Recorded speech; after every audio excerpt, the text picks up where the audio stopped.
Баршаңызға ассалаумағалейкум. Сіздермен бірге қазақ тіліндегі спорт жайлы YouTube арна ERA-X. Видео ұнаса, видеоға лайк басып, арнаға тіркеліп қойыңыздар.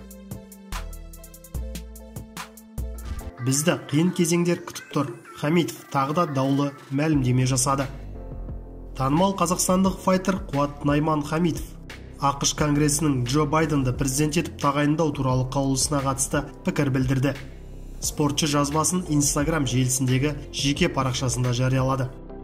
Байден президент болды. Енді коронавируспен аурушылар күрт көбейеді. Бұдан Қазақстанда тыс қалмайды. Елдерге карантин жарияланады. Адамдар қайтадан ауадан зардап шеге бастайды. Дағдарыс жасанды түрде жасалады. Демократия атын жамылған ессіз заңдар қолданылады.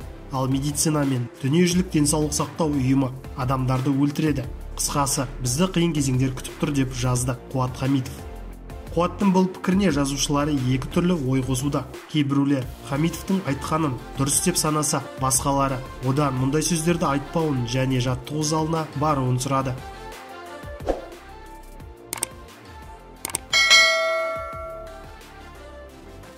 Петр Ян мен Стерлингтің жекпе-жегі қашан өтетіні белгілі болды.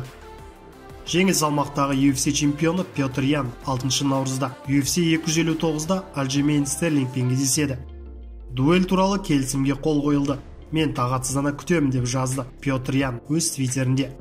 27 жастағы ресейлік файтер өзінің титулын 13 желтоқсанға қараған түні UFC 256-да америкалық Aljamain Sterlingке қарсы жекпе-жекте қорғауы керек еді.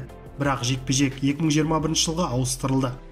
Петр Ян аралас жекпе-жектен 16 жекпе-жек өткізіп, 15 рет жеңіске жетіп, бір мәрте жеңілген. Сіздермен бірге болған ERA-X арнасы. Келесі кездескенше.